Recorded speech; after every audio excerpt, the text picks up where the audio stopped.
And now it's a podcast.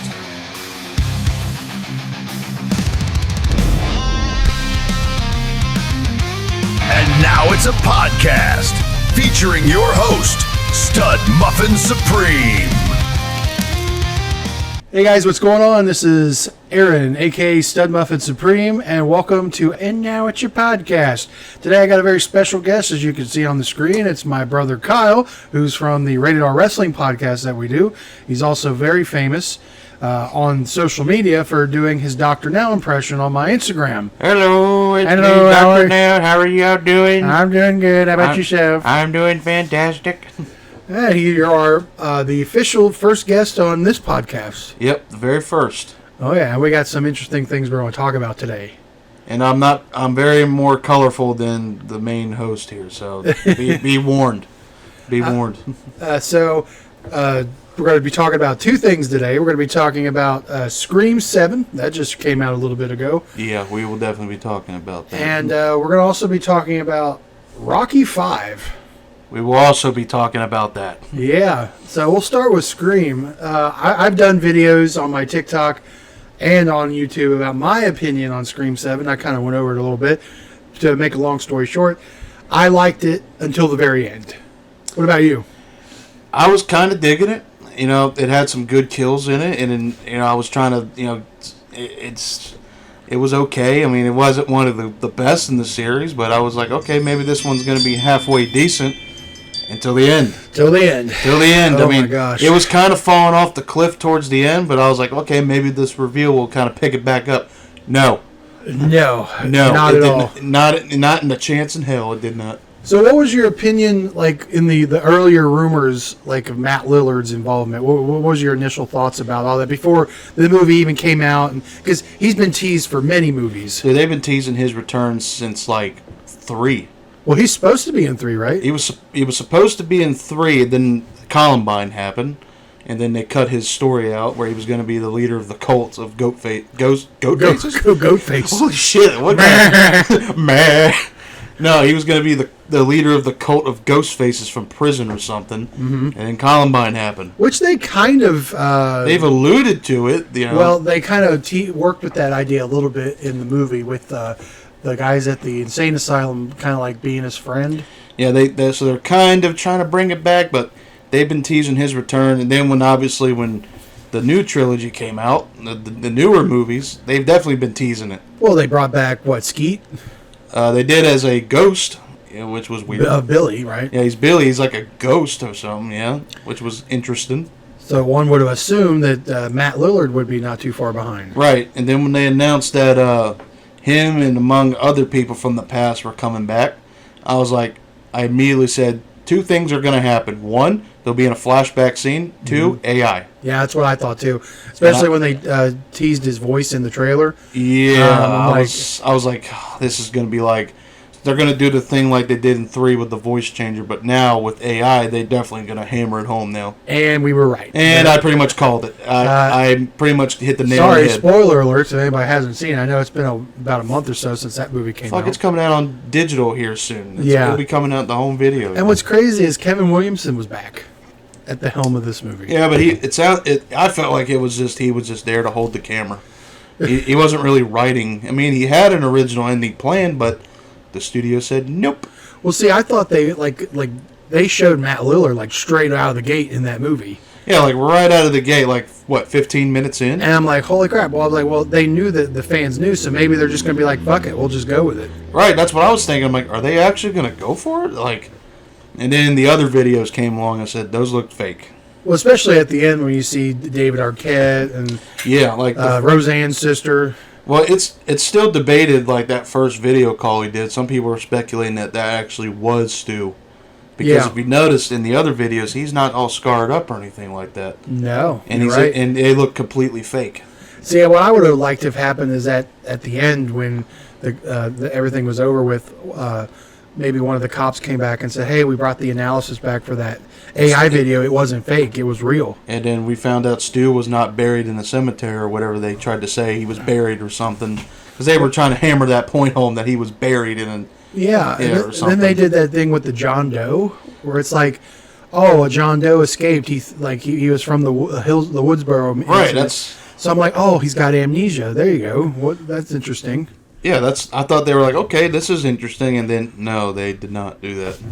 They did have an original plan, like as a cliffhanger, to make you think that he was alive, but according to who was it a test group? Apparently, a test screening hated it. I'm like, what test screening did you fucking go to? Sounded like a stupid one to me. It sounded like it was the studio that watched it, and they said, no, we hate it. Redo it. And we didn't get a good consolation prize. No. What'd you think about who ended up being the villain? I thought it was lame as shit. I called it. As soon as the dude popped up on screen, I was like, he's going to be a the creepy guy that worked at the insane asylum. Yeah. Because here's the thing. He's sitting there talking to him, and he's going in detail by detail, and I'm like, he knows a little too much. I didn't think about that the first time I saw it, but now that you mentioned that, it does kind of... Oh, yeah. You go back and watch it. He's sitting there dropping the details, and then when they ask him that last question, he goes, that's government secret or whatever he said. I said, he's a killer, isn't he? Now, the neighbor lady, I joked with Lindy, who I went and saw that with. I joked. I was like, it'd be funny if she was the killer. And shit happened. I was fucking kidding. I called her, too. As soon as they were talking in the coffee shop, I was like, please tell me she's not a killer. And then, oh my God, she was the killer. And she ended up being the fucking mastermind. Yeah, that was so stupid. Of this ragtag group of, these two bumblefucks that were the Ghostface killers. And, there's always that unwritten rule, if you take the mask off, you suck. Dude, boy, they really set a new standard. They are hammering that point home. That guy pretty much got killed as soon as he took the mask off. Dude, he got shot in the head. Yeah, he didn't even get a chance to fight back. He just got fucking... Yeah. Boop. At least the insane asylum dude who got ran over earlier put up a fight. Yeah, he put up more of a fight, actually. He did. He put up a fight against Sydney's husband there, and then he got his ass ran over by the Scooby van. by the friggin' mystery machine of the Gale and the other two. I'm like, I thought that was interesting. I was like, okay, that was like really early too. I know, it was like half hour in. And I was like, oh shit, we're already getting a Ghostface killer gat already. Mm-hmm. He it's funny. He had his mask on. Yeah, he never took it off. He never took it off. Yeah.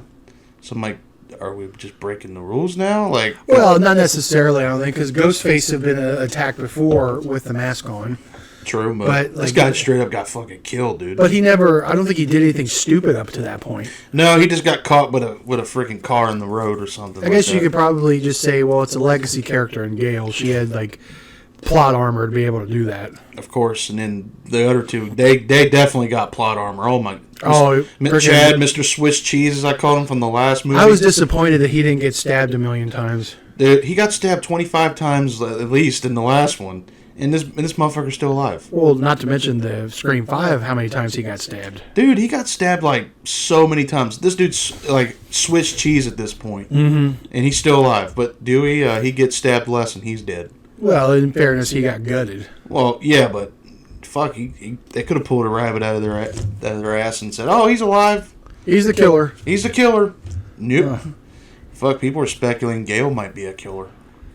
I've heard that too. I've heard that rumor that she's starting to act a little suspicious there. I'm like, but that'd be kind of stupid. Or the idea that Sydney was the killer. Right. Any of them would have been better than what we got. Yeah. When he brought the other Ghostface out, he goes, ain't that right, Stu? I was like, are they actually going to pull the trigger? I didn't think so, because they've shown his face throughout the whole movie and the cell phone things. The fact that he didn't have had the mask on, that's not Stu. Right, because he would have had the mask off. Exactly. He definitely would have, especially in that first FaceTime call where he said he was outside the school, and people are still thinking that's him. So then what was the point of the Mocker house being burned at the beginning? That kind of seemed pointless. That opening scene had nothing to do with the rest of the movie. I mean, it's probably the coolest part of the movie. Yeah, it was probably the best scene in the movie overall, but damn, it had nothing to do with this plot. Yeah. Which means, tell me, I'm like, okay, so if we're led to believe that this is one of the killers that was revealed, you're telling me they took a plane to California, burned down the house, and then came back to Indiana? To a random bumfuck Indiana? Like, what? That would make more sense if it was Stu. He got out and he decided to burn his house down. Yeah, it would have made a lot more sense, and it would have connected to the opening, but no. No. They didn't explain it because they didn't even mention the two characters. No. No one. They said, hey. They weren't even connected to anybody. The only time they mentioned it was they told Sydney, and she was like, what? Like, she was like, why didn't she say, okay, whatever? Like, Yeah. like, why was she affected by the fact that the Mocker house was burned down? Wouldn't she have been like, okay, your fucking point? You would think. No. They made that like, oh my God, he could be back. I'm like, that happened on the other side of the country. Yeah. Not in your town. So what are you talking about? And then, if I'm not mistaken, wasn't Sydney married to the guy from 3? Patrick Dempsey? And this the same character? This is supposed to be... Mark, right? Mark Kincaid or whatever his name is. But he's played by Joel McHale. But Joel McHale's now him, and now they're Evans now. Oh. Their last name is Evans, I think. You're right. Like, wait a minute. Unless this is a different... Unless this is another guy that she got with, but... But I thought that... But they said in 5 or 6 that she was married to the same character. Yeah, that's what I thought. So they're totally fucking up the continuity here, man. I was a little confused. I mean, I heard Patrick Dempsey was approached to come back, but he said no. So, I don't know. He was too busy. Well, at least we got Dewey back looking old, which is weird because you'd think with the AI they'd make him look young. Well, hell, I mean, Mrs. Loomis was old. Yeah. But, I mean... But you could really tell they're old there. Yeah, and even Roman, he looked a little older. One of my least favorite Ghostface. You know, I actually don't hate Roman as a Ghostface killer. Yeah, did it not make any sense that he was the one who did it all by himself? That's because they rewrote it, because it was supposed to be the other girl that was supposed to be his accomplice. But they cut it from the movie, and she ended up just dying. But that would have made more sense. But yeah, I actually don't hate him as a Ghostface. I don't. Is he probably one of the weakest Ghostface? Yeah. But you know what? He's not. I guess I wasn't a big fan of 3. 3, you know, I heard about what you said about 3 being the one you didn't like.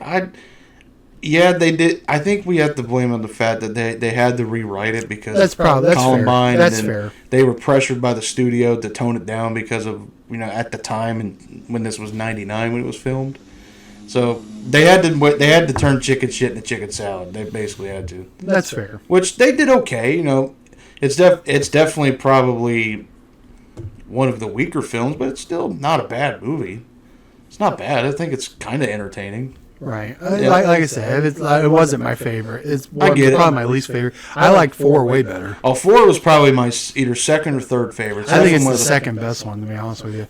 That one had probably rivaled the original as best Ghostface reveal. Oh yeah, and like the probably the more competent Ghostface. The fact that she almost got away with it. She pretty much almost got away with it, right? But if it wasn't for once again the studio saying no, they would have left the movie on a cliffhanger after her getting carted away.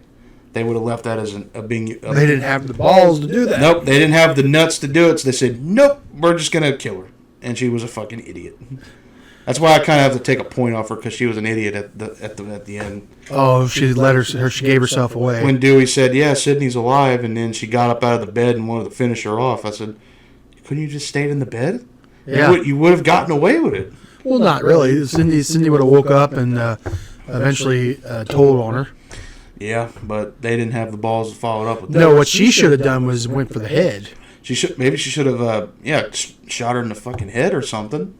Back at the house, she could have killed her. Possibly, yeah, but that was her mistake. Like I said, the whole scheme of her running into the walls and that was funny. That was unintentionally funny. I think it was supposed to be a dark comedic scene or something. Yeah. But the fact that she was setting it up and making it look like an accident, I was like, that is really fucking smart. Yeah, brilliant, brilliant. And minus that little hiccup, she would have got away with it. She would have been, gotten away with it, and she had one of the more complex agendas as a Ghostface killer because she wanted to get the fame on the internet and all that. Mm-hmm. Yeah. See how far we've fallen from grace on how Ghostface killers are revealed now. And she wasn't stupid when she took initially she wasn't stupid when she took the mask off. Hell, I think she broke the rule. Like she actually put up a fight. She was a little bit more dangerous when she took the mask off. Who knew Emma Roberts was a fucking little devil? And of course, you can never be the patsy because you always get killed. Yeah, what was his name, Charlie, I think. Yeah. People shit on him for being a Ghostface killer. I said I thought he was actually pretty cool. I like the fact I didn't hate it. I actually didn't think he was. This was one of the only movies I remember at the time where I did not expect him to be the killers. Because you got to think he was strapped in the chair, and then when Kirby got him, he stabbed her right in the fucking. Yeah, that was a good twist. I was like, oh shit, he's a killer. Yeah. And then Jill, definitely did not anticipate her being a Ghostface killer. It almost seemed like they were poisoning her to be like the new lead character. Well, that was the plan. They were going to do a 5th movie, and she was going to be the lead. But I guess because, I don't know if it underperformed or they just changed their mind or something, but they ended up not doing it. And she just became the villain. Yeah. It does make you think, if Wes would have not died, do you think how these new movies would have turned out?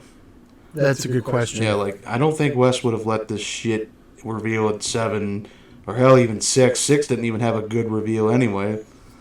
Oh, yeah. man. Yeah, I know your feelings that was when I first realized that you shouldn't take the mask off, because they all sucked. I mean, they took out the dad and his 2 kids. Well, I got to tell you, Scream 7 makes that one look like freaking like Shakespeare right there. Yeah, well, for the most part, like I said, I like most of Scream 7 except the end. Yeah, like, it had decent kills. I will say about the kills, they were a little over the top for Ghostface standards. Like, Ghostface just does stabs and throat slits. He's not. I got like the beer tap. Yeah, kill? I got vibes of like, is this fucking Michael Myers over here? That's something Michael Myers does, or Jason. Like he took the one guy, the creepy neighbor boy, and he put him on the beer tap. Which it was a cool kill, a little goofy effect there, but you know, it looked a little goofy, but. I'm like, wait a minute. I appreciate the creativity of them trying to change up the kills, which I've been asking them to do, because we just get stabs, throat slits, and whatnot. But I'm like, wait a minute. This is like Michael Myers type of level killing. What is a? And you're telling me this little fucking lady's doing that? Yeah. Or it could have been the other dude. I don't know.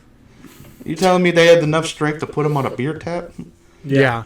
It definitely would have had to have been the dude from the psych ward. Oh, it had to have been, because if that fucking psycho bitch did it, I'm like, nah. And like at the end where she runs. That was stupid. Oh my god. I'm like, y'all should know at this point not to run at them with a gun. Are you fucking retarded? It's like they lose all of their killer instinct. They do. It's like as soon as they take the mask off, they get retarded. It's like, what the fuck? Yeah.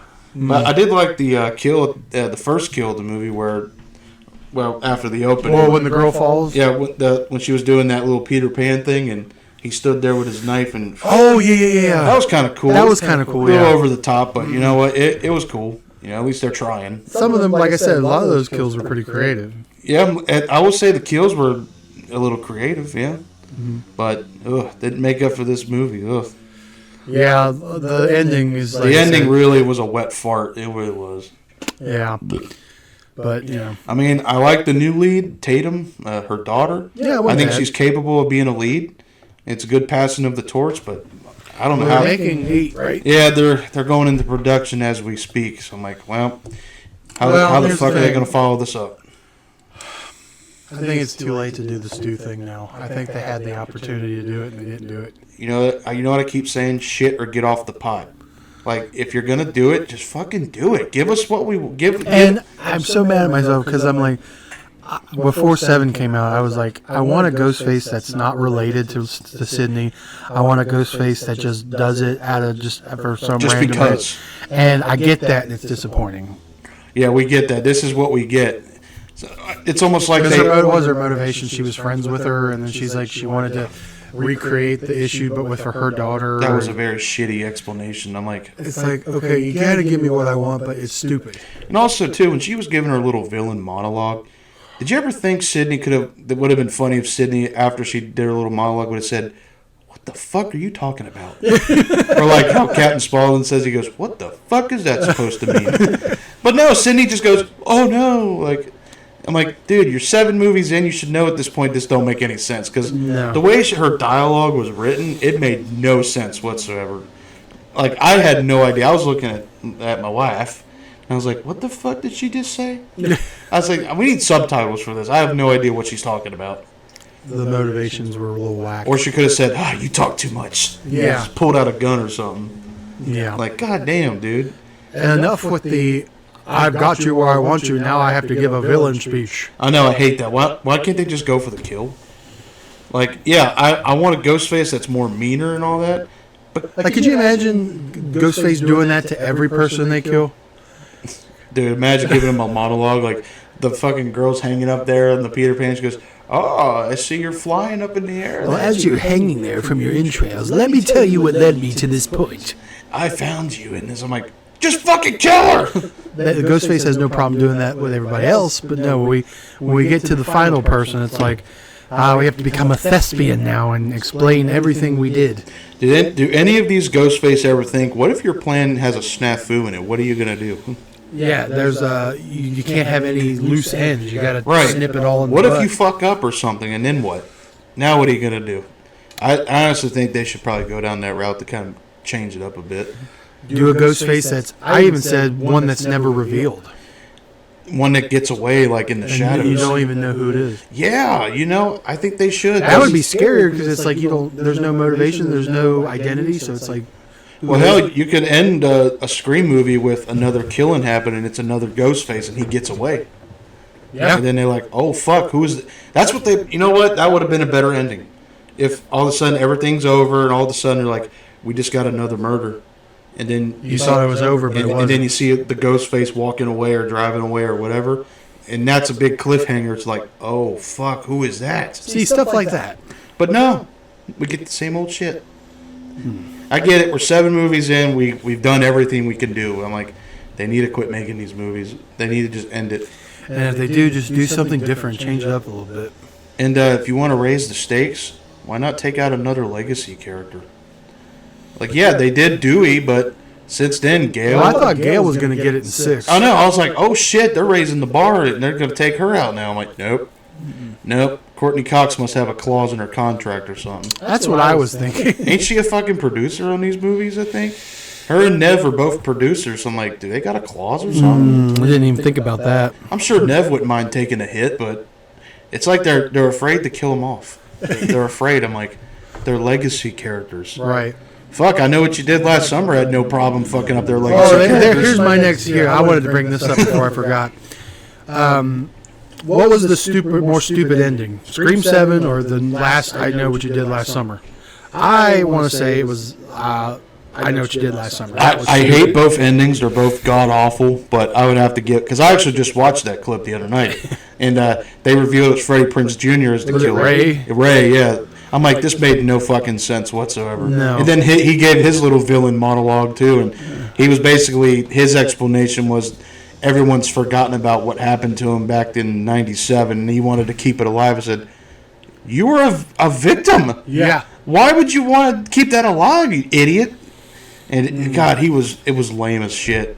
Thank God I didn't go see it. Thank God I skipped it. And I watched the ending and I was like, oh my fucking God, this was retarded. So I would say that one's worse, but they're both pretty awful. Not a good payoff either way. And I gotta say, I thought we were on a good... Because I was saying this for years. I think we were all collectively saying this for years. Even though you're not a fan of 3, Scream was the most consistent franchise where even if the weakest movie was decent, not anymore. We have a bad... Well, in hindsight, Scream 3 is way better than... this makes Scream 3 even better now. Well, now we have one blemish on its record now. I'm like, damn, we were on a good run. We had a consistent, decent to great movies. Now we got one stinker in this fucking franchise now. I'm like, oh. Well, when I walked out of 6, not liking really that one. And then 6 was not that good, but 6 it was I still thought good. was probably the least my favorite. Right. But it still was good. The ending of 7 is giving it a run for its money. Yeah, I think we owe 6 an apology now for maybe you weren't that bad. A little bit. I didn't even think it was bad. I just thought it was okay, it was decent. Mm-hmm. But this is a prime example on how an ending can ruin a movie. Oh yeah. Because up until then, like we said at the top there, it was decent. It was okay. I was having a great time with it. I was like, okay, I kind of want to see where this goes next. And then they kind of went out like a wet fart. They shit the bed on this one big time, Yeah. man. And there's a reason Kevin Williamson. Maybe this is the reason he's not coming back for the next one. Oh, is he not coming back? He's out. He's out. Well, maybe that's a good thing. Well, his explanation was he's busy with projects. But come on, Kevin, we know the real reason. We know why. You probably said, I'm not doing this again. He's washing your hands of this. Well, fuck, man. You know what they should have done? They should have let him write it. Because I guarantee you he would have not. I thought he did write it. No, well, he had a little bit of help in writing, but there was other writers that came in and pretty much overtook the writing. It shows. It shows. Because I'm like, okay, if this is the guy who wrote the first movie and came up with the story and all that, why would he fuck it up with this movie? That's where it doesn't make any sense. I'm like, he made these characters, he made this story. Why would he fuck it up now? That's why I thought. Why did Paul W.S. Anderson do that when he made his Resident Evil movies? Well, it's because he needed his wife in the movies. And That could be a rant for another. Oh, that could be a video in the future. That the Resident Evil movies. Oh my God, he talk about fucking up continuity in your own franchise. Holy shit! Yeah, that's a whole video. He might be the king of it. Well, I don't know. Saul's pretty good at it too. So. Yeah, but those are our views on Scream 7. We pretty much have a common kind of thought process when it comes to Scream 7. And there's fans of Scream 7. There's people who like it. There is. Like I said, a majority of it I was a fan until the end. But and why did this movie make so much money at the box office? It's beyond. Well, because of everyone thought Stu was coming back. Well, it's taken a nosedive at the box office since it shows. So that tells you. That tells you what people thought of it. Yeah. So we're going to jump from Scream 7, which is a movie that we kind of agree on, to a movie that we don't necessarily agree upon. This one's going to be more of a debate. Yeah, so we've had this discussion many a times over the years, but now we're going to talk about it now. So we're big fans of the Rocky franchise. Probably right up there as one of the all-time great movie franchises.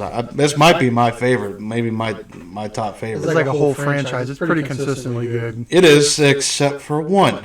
Except for some one. people's opinion. Except Rocky 5. The fifth movie in the franchise. Oh. Initially, when I first saw it, I was kind of a younger kid, so I was a little disappointed that there wasn't actually a big boxing fight at the end. But when I got older, that's a problem. Well, as I got older, I realized that's kind of what the movie is going for. We don't need a boxing fight for these two, but we'll get to that. Yeah, we'll definitely hit on that point where we both. So I guess I'll go first. Well, what about Rocky 5 did you not like? I didn't like the fact that we basically erased everything we built up to at this point. 5 movies in. Elaborate on that. Because on paper, the idea of Rocky going back to Philly and going back to his roots is fine. Well, you're referring to like the retcon at the beginning? Yeah, okay. First of all, they retconned 4 because all of a sudden his son is now a teenager. Yeah. And he just came back from Russia. So this is supposed to be taking place after 4. I will give you Why that. the fuck is his son 13 years old? His son grew up pretty quick. He was clearly 8 in Rocky 4. Now all of a sudden he's 13? So they already fucked up the continuity. Played by his son, right? Sage, yep. What'd you think of Sage? He's horrible in this. All due respect, Sly. I know he's passed away since, and with all due respect, he's terrible in this movie. I hate him. I hate. He has moments where he's annoying. I don't like how they writ his character in this movie. I don't like it. Like him, getting jealous of Rocky and Tommy's relationship is fine, but it's the way they pulled it off. I hated it. And then, so like I said, the idea of Rocky going back to his roots is not a bad idea. It's not, but it definitely reminds me of Karate Kid 3, where Daniel went back to his roots. Well, John G. Alvinson did this one too. So they brought the original guy back from the first movie. And they're like, okay, let's take Rocky back to Philly. I didn't like the reason why they brought him back to Philly. Because about him being broke? Well, Paulie fucked up. And I can realistically see that happening. Paulie has always been sort of a fuck up. Yeah, but they made Paulie. It is an abrupt about face when you go from Rocky being super rich and then now all of a sudden he's poor now because Paulie. But I feel like they were trying to get back into the spirit of the first one. I get that point. I understand what they were going for. Because Rocky was at the highest of highs and now he's back to being low. Which that's not a bad idea if it's done correctly. You didn't think it was done correctly? No, they fucked it up. Because think about this, Paulie he kind of redeemed himself in 4, where he was in Rocky's corner. He was like, okay, Paulie's getting built up to be a good character now. Now he's back to being a shitbag now. He fucked the Balboas over and fucked them out of their money. I'm like, what was the point of that then? And now they're back in Philly. Now they're living in a shithole house now. Yeah. And I'm like, okay, maybe if and then they try to do the Don King storyline where they're like, okay, we got to have a Don King character in here. It's almost like George they Washington Duke, right? Yeah, Don King. I thought he was a good villain. I thought he sucked. He sucked. He was. I know Rocky IV was over the top as fuck. Well, I was going to say, a lot of things people talk about Rocky V being stupid. I'm like, Rocky IV had a talking robot. Okay, but that was the tone they were going for. They were going for that macho meathead attitude. But here, it's almost like they blended both of them, and they didn't want to know which one they wanted to be. Do you want to be macho meathead, or do you want to be back to the Rocky I vibes? They put them both together, and it did not mix well whatsoever. It did not. And Tommy Gunn.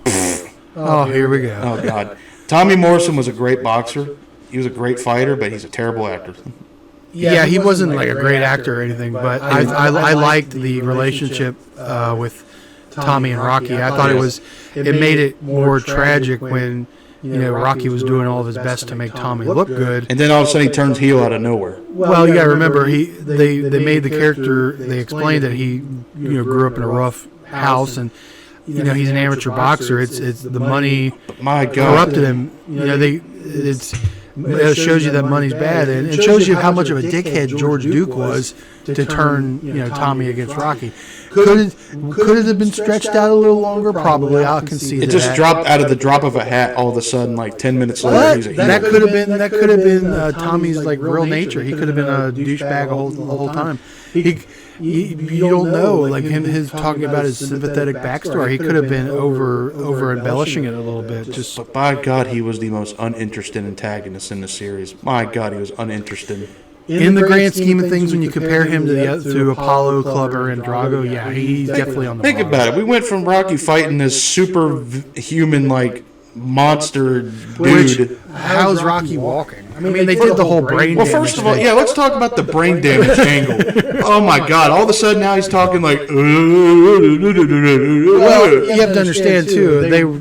He killed a man in 4. Drago killed a man. Now Rocky's alive, and he killed Apollo in 2 rounds? Took him 2 rounds to kill him. Yes. Rocky went all 15. And he beat him. He took all those headshots. Right. If he didn't die, he would have to be a gimp. Now, I did like the part at the beginning where he's in the locker room and shaking. Shaking. That was fine because that shows the effects of him, getting his brains beat in. Mm-hmm. But then they do that angle where the doctor says, "Well, Rocky, if you take another hit, you might die," and all that. And he has to be forced into retirement. I'm like, I mean, that makes sense because he's fighting. Well, okay, but then, oops! All of a sudden, the experts in the boxing world said, "That is unrealistic. That never happens. Never.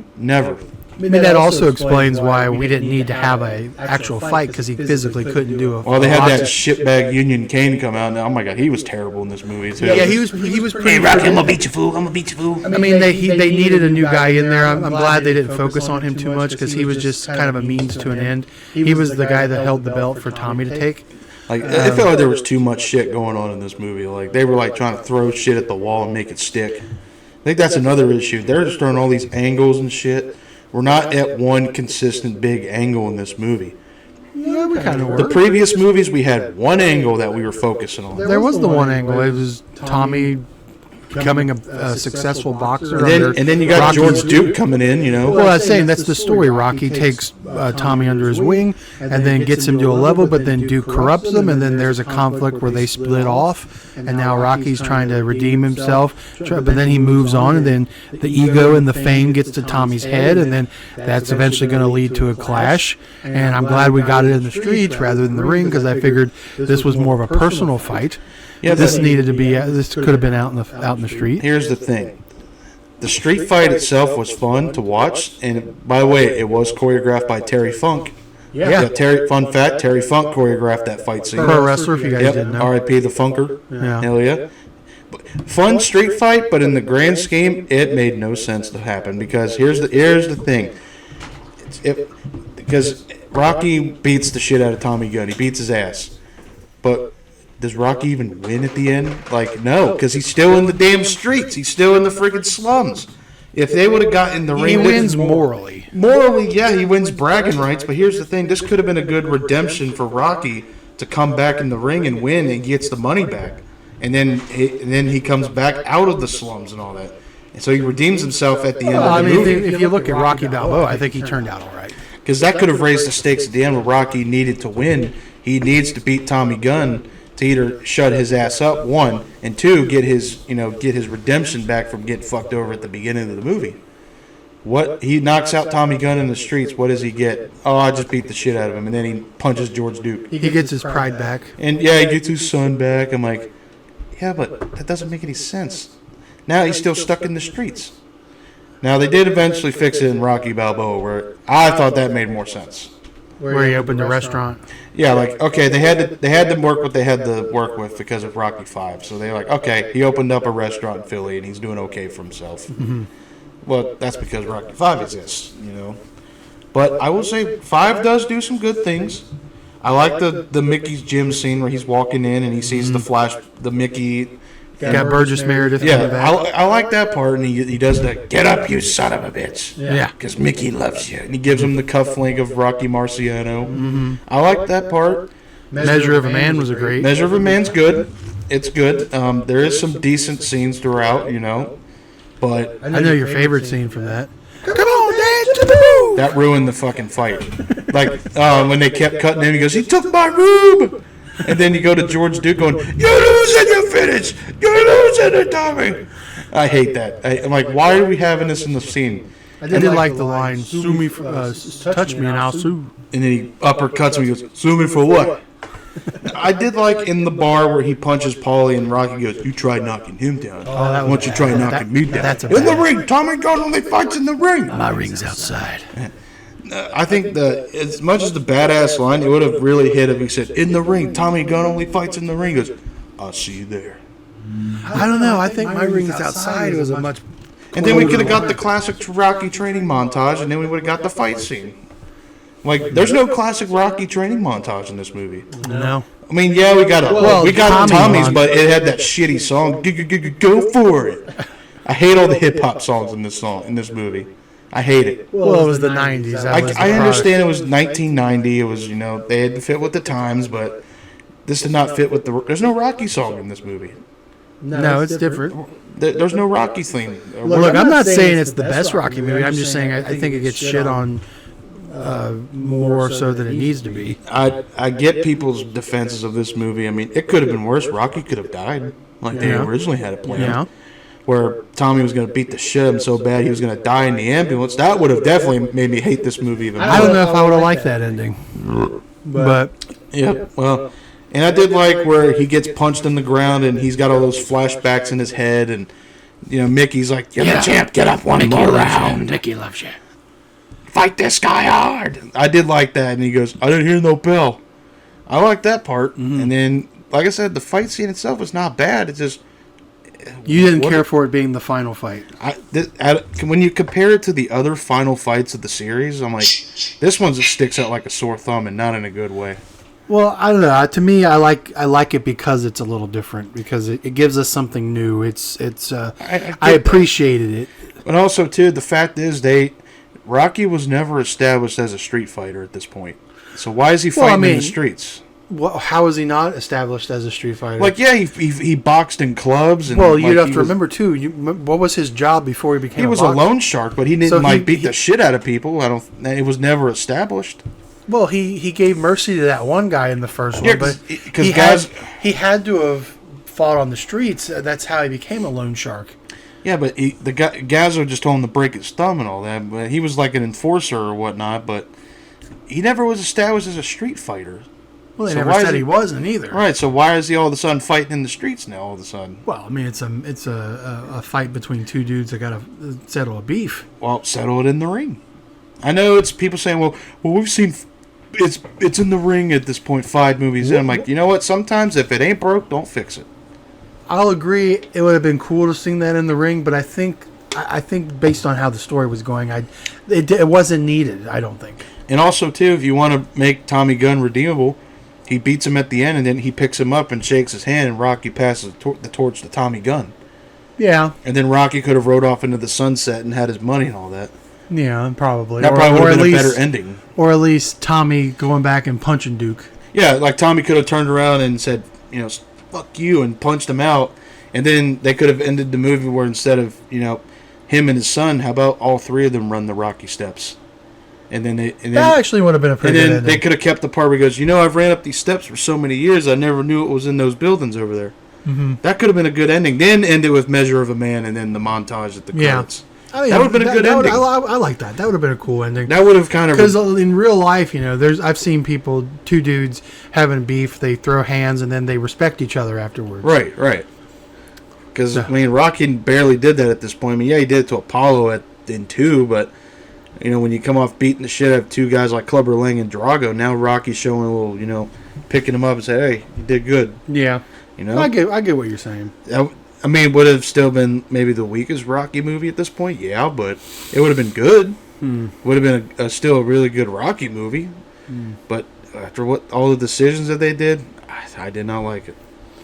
That's fair. Like I said, we definitely don't have the 100% agreement on that, because there's things about it you don't like that I end up in turn liking, but it's still a great series of movies. It is.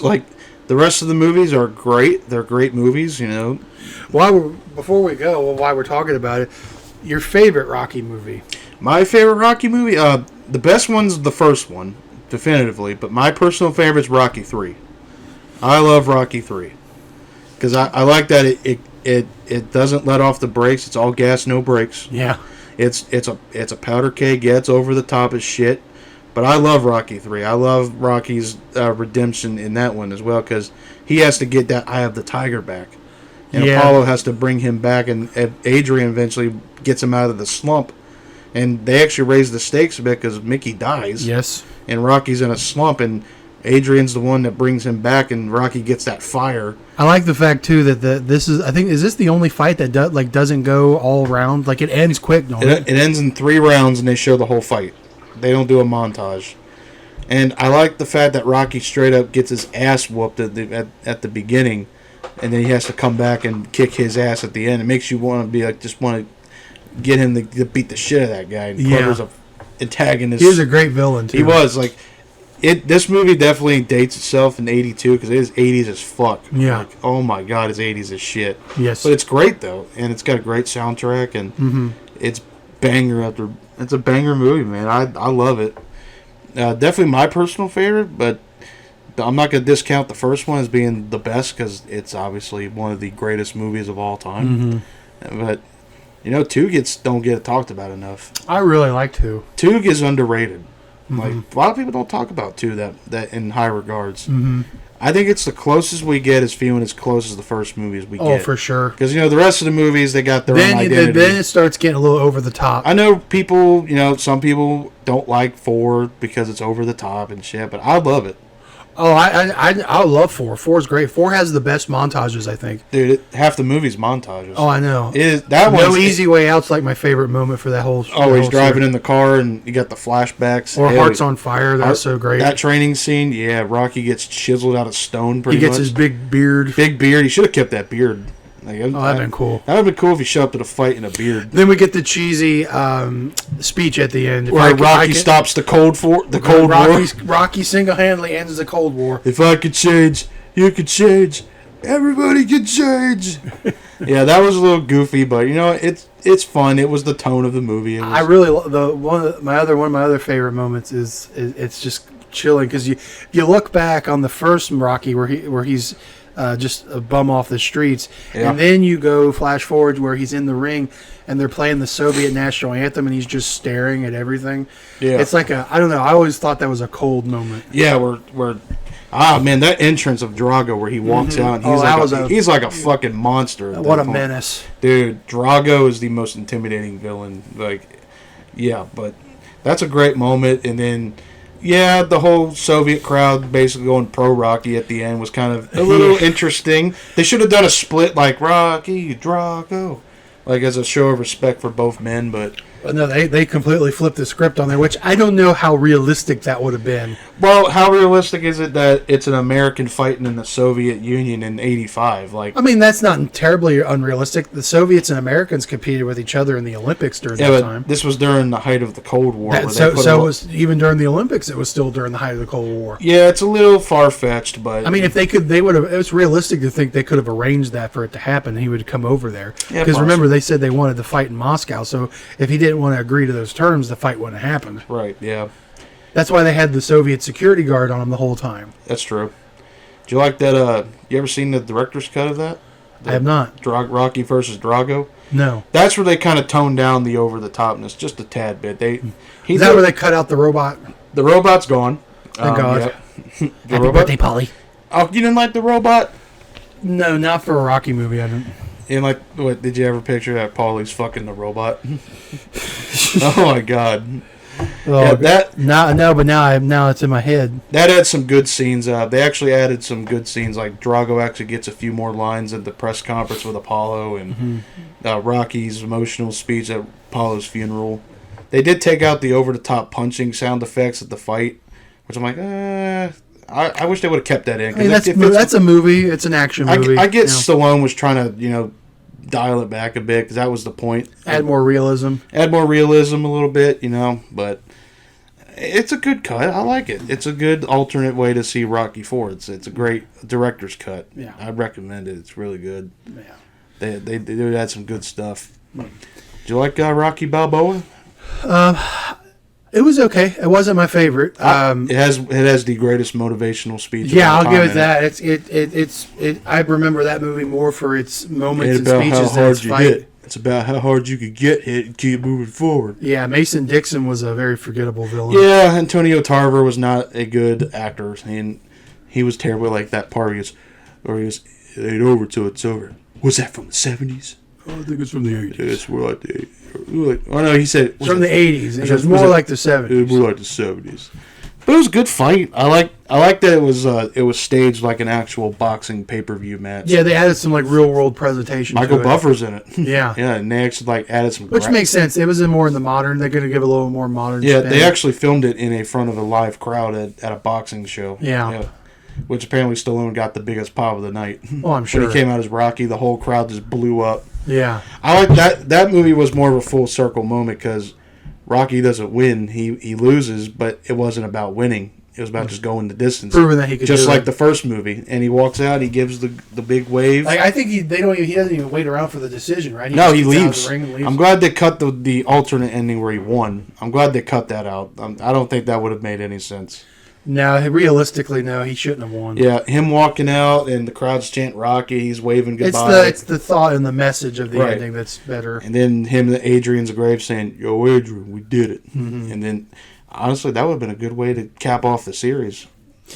Well, I mean, they technically did because he wasn't the main focal point of the Creed movies. No, he's in the trainer role now, so he's not fighting anymore. But Well, he wasn't in 3, was he? no, he's out of 3. He's out. Yeah.